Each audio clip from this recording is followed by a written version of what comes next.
Okay mga Lods, so sana mapanood nyo po ito. Ito yung pangalan nung show, subscribe tayo. Dito sa TNT Podcast, Tito Mon and Attorney Clint, Jesus Falsis versus Barsaga. Dude, sobrang hindi siya debate. Sobrang hindi siya debate talaga. Anyway, panoorin na natin. Secret lang natin yung sa ganun muna. Because actually, Attorney Aranas would be helping me with Oh, okay. Well, ako naman, hindi kasi ako part ng case mo. That's why, sa akin, hindi sub judice. Attorney Clint knows, hindi applicable ang sub judice sa akin. Oh, I'm not a party to the case.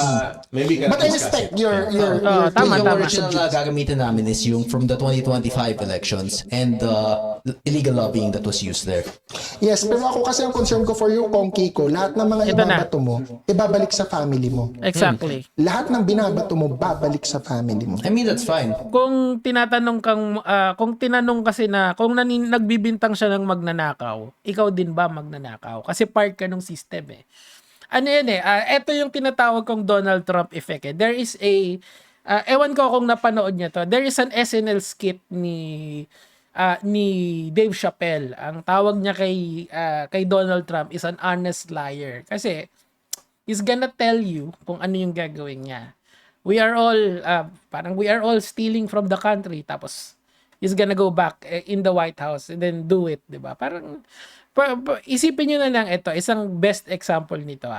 You cannot in today's time to go to a country and steal oil doon. Pero what did Donald Trump do sa Venezuela oil, 'di ba? Anong gagawin mo? Tinanong siya ng reporter, anong gagawin mo dun sa oil? We're gonna keep it. Of course, that's literally stealing from another country. Pero, in the words of Niccolo Machiavelli, might makes right, sabi nga nila. Anyway, I'm just, nililay down ko lang sa inyo yung pundasyon nitong usapan natin. Kasi nga, si Kiko Barsaga is going to get, parang maiipit siya rito eh. Panoorin natin. Then you admit that your family, If I'm your corrupt, political then I dynasty. deserve to be in prison as well. But I'm going down with everyone else in the National Sabi mo kay Unity Jessica Party. Soho, tinanong ka ni Yan yung mahirap dyan eh kasi he is implying na may alam siya sa pagnanakaw and kasali din siya dun sa sistema. He is being an honest liar dito. 'Di ba? Pero he is not directly admitting na may ginawa siya. But the problem here, Kiko Barsaga, is that if you profited from the same system, then you are also the problem. You do not have the moral high ground para sabihan na yung mga tao sa paligid mo is magnanakaw kasi ginagawa mo din eh. You are just a liar with extra steps, or you are just a crook with extra steps. Kasi dito, he was asked directly, magnanakaw ka ba? Of course, the answer there is no. Dili ako magnanakaw, pero that's not what happened. Tuloy natin. Jessica Soho, malinis ka ba, Kong Kiko? Ang sabi mo, wala pa akong kaso. Hindi, sabi mo wala pa akong kaso. A true innocent person would have said, yes, malinis. Oo, exactly. Hindi ka maghahanap ng kaso. Kasi when you're saying na wala pa akong kaso, wala pang nagpa-file sa'yo. Tandaan mo, ganito sa politika. If you can file cases versus other people, they can also file cases against you. Yan yung nangyayari sa kanya. Inuulan na siya ng cyber libel. What if anuhin siya, silipin siya ng COA, 'di ba? Yari siya diyan, pare. Lalo na kung wala siyang explicit denial na siya ay magnanakaw. 'Di ba? Pansin niyo yung mga nai-involve sa corruption. Ang lagi nilang sinasabi ay categorically deny na ako ay isang magnanakaw. Ako ay labas diyan. I categorically deny na kahit na nandun siya sa picture, kunyari, sasabihin niya, kinakategorical denial niya, di ba? That's the issue here, mga lods ko. You have to say, you have to at least deny that, kasi that is a very dangerous person in the government. Kasi you are a part of the system na nilalabanan mo. Nakikinabang ka din doon, di ba? Come on. Anyway, tuloy natin. Malinis ako. Ako, tanong mo ko, Attorney Clint, sa barangay, malinis ba ako? Yes! Wala kaming SOP doon. Yes, but like everyone you ask, kung tatanungin mo si So, Martin malinis Romualdez, ka ba? No. yan, Malinis yan. ka ba? si Martin Romualdez, Babalik na naman kay Romualdez. Kasi ganyan yung, ganyan yung talking points ng mga DDS eh. Balik kay Romualdez, di ba? Well, it's just propaganda end of the day. I think si Kiko kasi, has sniffed too much of the DDS juice. I mean, okay lang naman. Okay, wag mong, kung gusto mong banatan ng banatan si Boss Martin, go lang. Actually, maganda nga kasi ang dami mong fans kapag ka ganun Anyway, okay lang yan. Tuloy. Kung malinis siya, anong sasabihin niya? Yes, but we all know he's not clean. No, but your answer is different. No, of course not. You have to prove that he is not clean. Yun yung point ng judicial system natin. You cannot just accuse just because some people said na itong tao na to is magnanakaw. That's not how it works. Kasi kung ganun, DDS ka nga talaga kasi ang DDS puro EJK yan. EJK ang gusto niyan, di ba? Anyway, tuloy natin. Different. But your answer is different Kay Jessica So, you didn't deny. You didn't say malinis ka. Oo nga. I'm asking you again now. Ayan, ang ganda nito. Malinis ka ba? We will see. Nung councilor ka? Nung bukal ka? At ngayong congressman ka, malinis ka ba? We will see regarding that because clean and perfectly legal are both completely separate things. There are people who can act within the bounds of the law that can also be at the same time corrupt. And there are people who are good. So yung- that can be Pinapaikot niya yung tanong napaka-categorical nun. Maglinis ka ba? Yes or no? 'Di ba?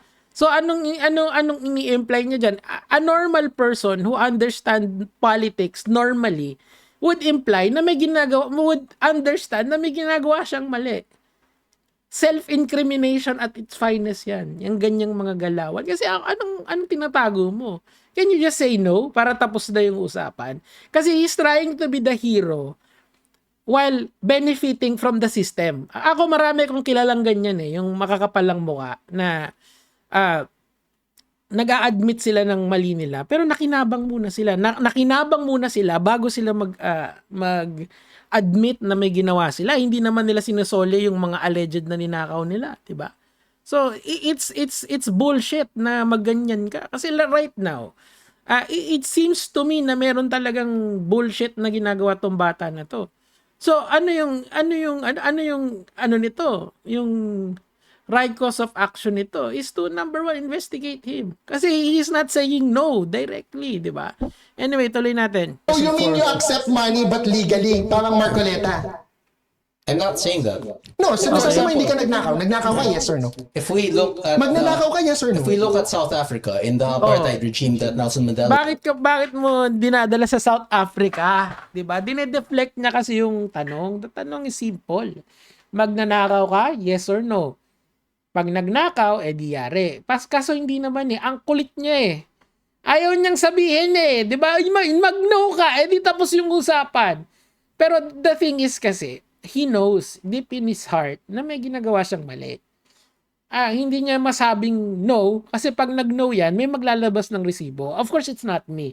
Kasi kumbaga tapos na ako ng matagal na dito sa bata na to He is an articulate guy. Kaso nga lang talaga, kulang siya sa substance. Ito, na-expose siya rito na wala siyang substance versus someone na very well educated na si Attorney Falsi. Sana matuloy yung kanilang debate ni Attorney Guanzon. Kasi at least doon talaga, bakbakan yon. Mas maganda yon. Anyway, tuloy natin. was against. He was imprisoned for 27 years regarding that, right? So It's a simple from that question for me. Yeah. May SOP ka ba? Or nagnakaw ka nung counselor ka ng DASMA? From that perspective, Ngayon congressman ka, magnanakaw Tapos ka. si Manong Mon. Tingnan niyo si Manong Mon dito, yung reaction niya. Ayan parang may tinatago. Kasi that's really what you're going to feel. He's trying to be the hero while playing in the game of villains. Yun yung ginagawa nitong si Kiko Barsagay. It's so sad to see na he cannot answer a very simple question. Magnanakaw ka ba? Ang sagot doon, no, of course not. Wala akong ninakaw, pero he's going around the bush kasi alam niya sa sarili niya that he is hiding something. 'Di ba? Ang masakit lang diyan. Si Kong PD kasi is an intelligent individual, okay? He is parang destroying the legacy of his father sa ginagawa niya yan. Kasi he's trying to say na party rin yung party ni Kong PD doon sa ginagawa nila, 'di ba? Anyway, tuloy natin and then we will end. Ikaw hindi. from that perspective, the law can be applied to good people where they can be guilty even though they are innocent. And at the Yun, yung ego niya kasi yung inaano niya, yung nililigtas niya dyan. He's trying to absolve himself of the guilt, okay, na may ginagawa siyang mali, pero he wants to also portray the hero. Ito yan, Kiko Barsaga. If you have in your lifetime have received money from illicit processes in the government or corruption, if you have taken money from corrupt practices, you are not the hero of the story. You did a crime. Black and white yan, idol. Hindi ka pwedeng magkaroon ng moral high grounds against the people you're actually accusing na tumatanggap when you yourself is doing the same thing. Idol, come on. Basang-basa siya ni Attorney Falsis eh. Which I believe na sana yung mga DDS, tignan niyo yung mga ina-idol nyo. Mga ano, hindi nila masabi sa sarili nila na magnanakaw sila, which they are.